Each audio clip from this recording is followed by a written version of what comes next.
Hi guys, I'm Morgan Engel. And I'm Monica Eckelkamp. We're your hosts for this edition of Blue Jay Journal TV. Coming up on this edition of Blue Jay Journal TV, we will meet the WHS Anime Club. We will find out what autism is and how one local family is coping with it. And we will learn about one artist who is leaving his mark in the art world. We have these stories and much more coming up in the next 15 minutes of Blue Jay Journal TV. And it starts right now.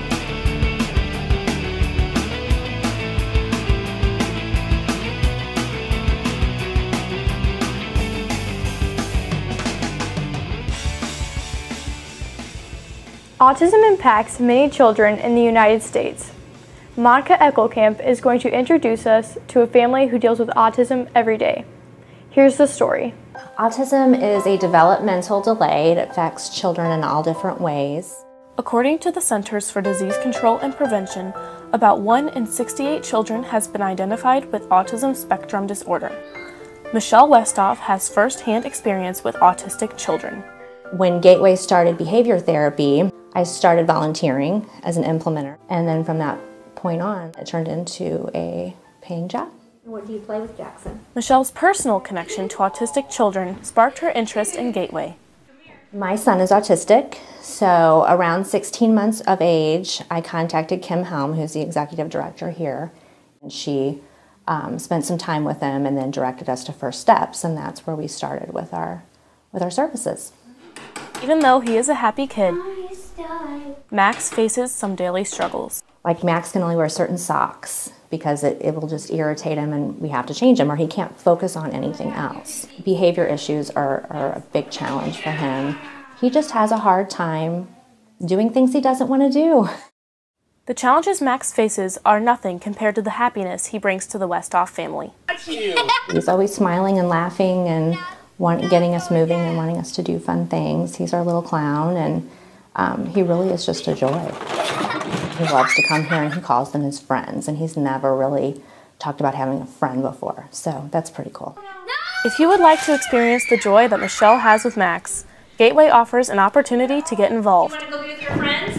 Yeah. We're always looking for buddies, kids that can come in on a regular basis. Look up here. Someone to maybe look up to, and that doesn't look at them any differently than any other kid, is really good for them.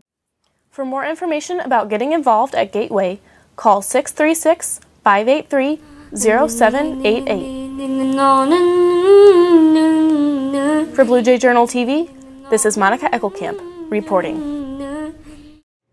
Can you imagine having to constantly watch the ingredients in your food? I think it would be so difficult.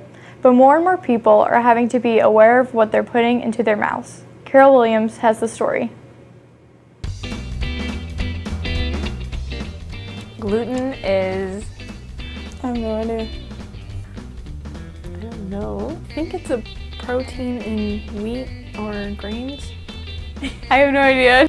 People are allergic to it sometimes. It's a fat, it's like lipids, stuff like that. Most people take gluten for granted. It is in dough, bread, even birthday cake. But some people have to be a little more careful than others.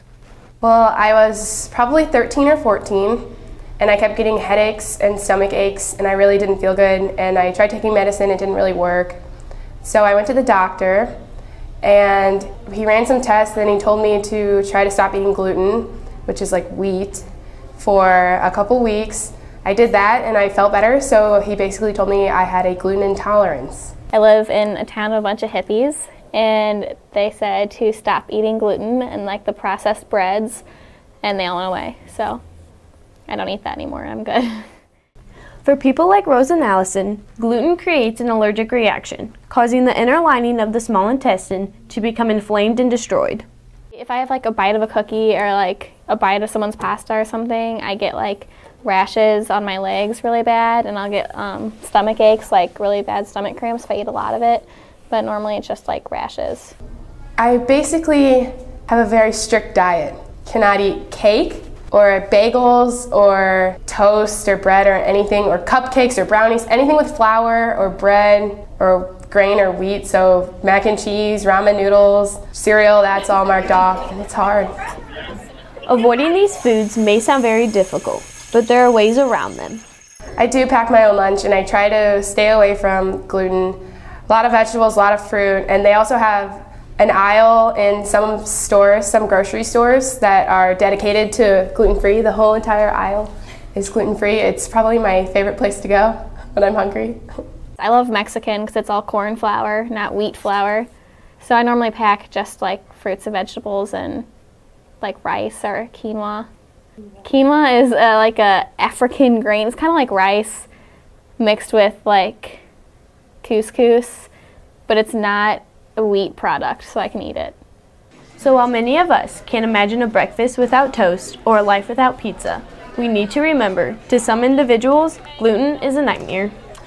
I kind of think about it before I choose the bread, but sometimes my hunger gets the best of me. It's making me itch talking about it. For Blue Jay Journal TV, I am Carol Williams, reporting. Art is all around us. It's everywhere we go. But have you ever thought about where that art comes from? Molly Orlando recently sat down with a local artist to bring us his story. I discovered my love for art early, when I just was a kid like we all were and played with colors and paint and made a giant mess. Labadee resident Brian Haynes knew that art was more than just a hobby, and he found his niche in painting. I like to paint people in landscape, so having a setting with people in it doing something interesting, and it's hard to do. In Brian's paintings, you might see some familiar sights, because he likes to paint scenes from here in Missouri. It's a beautiful state, and when we're out and about, things just, you see some beautiful landscapes in the woods, and so it's inspiring almost every day.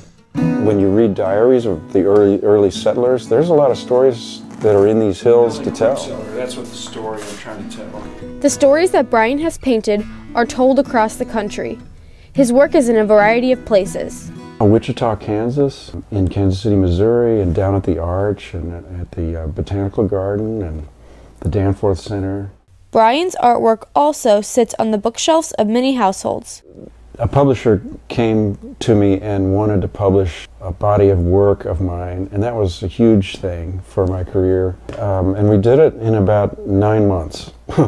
So I had most of the work completed. So I'd say about 200 paintings to put in it, and that is from 25 years worth of work. So pulling that all together, telling a story, that was probably the hardest thing. Brian has found an abundance of success in the art world, and he has advice for anyone wanting to make a career out of it. Pursue it if you love it, and only if it's the only thing that makes you happy. Then definitely do it. Through thick and thin, I succeeded just by perseverance and support of people around me, and luck, and hard work. I don't know if I believe in talent or things like that. I think it's really just practice. Brian also has a legacy that he would like to leave. So I hope that mine will be a good story when it's over, and there'll be a lot of things left for people to enjoy. That's one thing artists have that a lot of other people don't, is you can leave something, you can die, but there's this whole body of work you put out there that people enjoy, hopefully, and treasure and keep. And so it could last a long time beyond your own life. Brian's book, New Regionalism, and his other artwork is available at www.artbybrianhaynes.com. For Blue Jay Journal TV, I am Molly Landau reporting. You're stupid and ugly and no one likes you.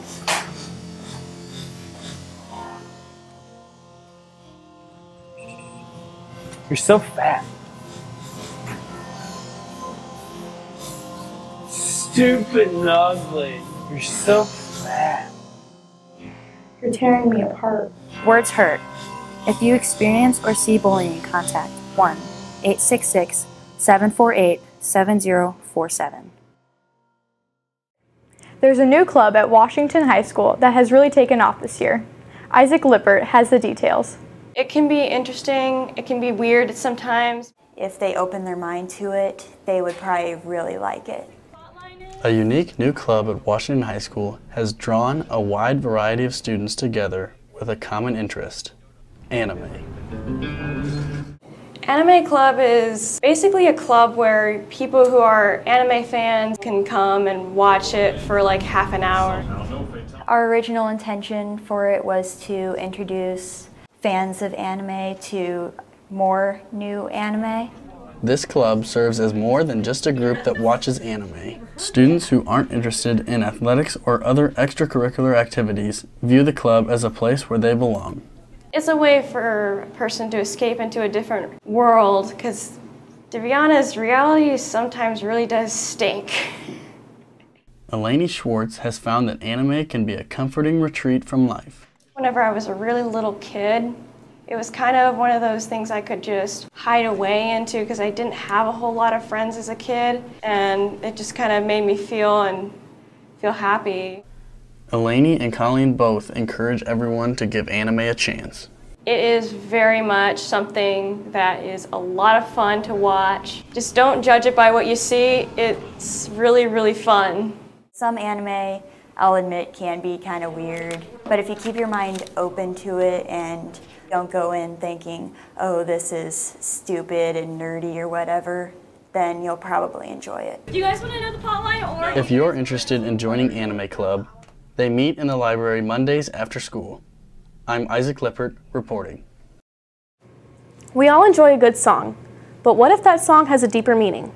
Taylor Ritson found one local band that isn't just performing for their own fame, they're performing for a higher power. I actually started playing acoustic and singing about the same time. I'd always been interested in music, and so I'd played other instruments throughout my life, but it wasn't until about 3 years ago that I started picking those up and taking those seriously. I started 2 years ago in high school when I was playing in the percussion, and I learned how to play all the different drums, all the marimba, all these different instruments.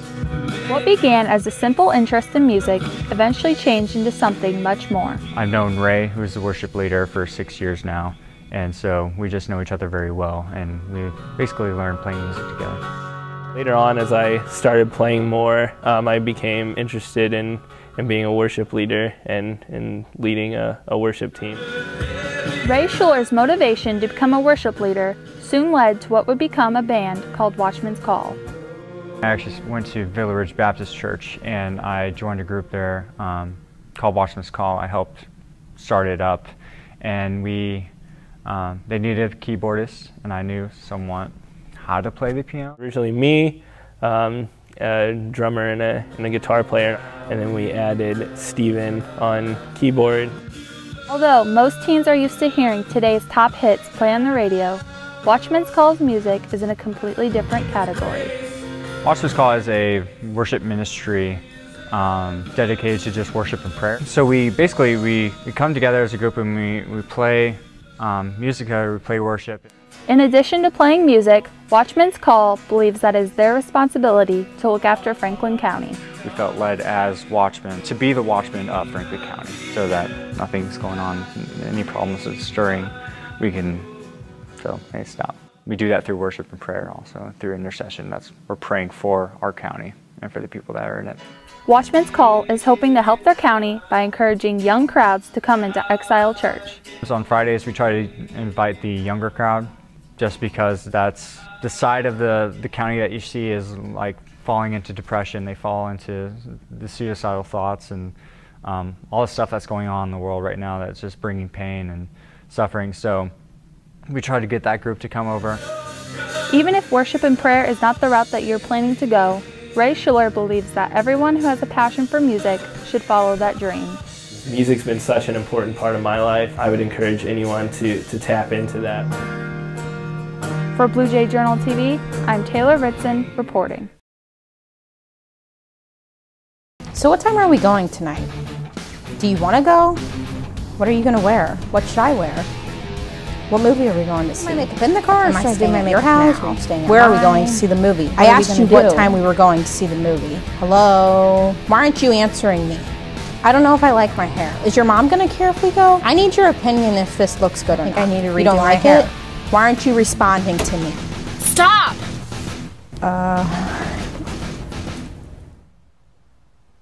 We've reached the end of this episode of Blue Jay Journal TV. Morgan and I thank you for joining us. Until our next show, check us out online at www.bluejayjournal.com. Have a great day, Washington!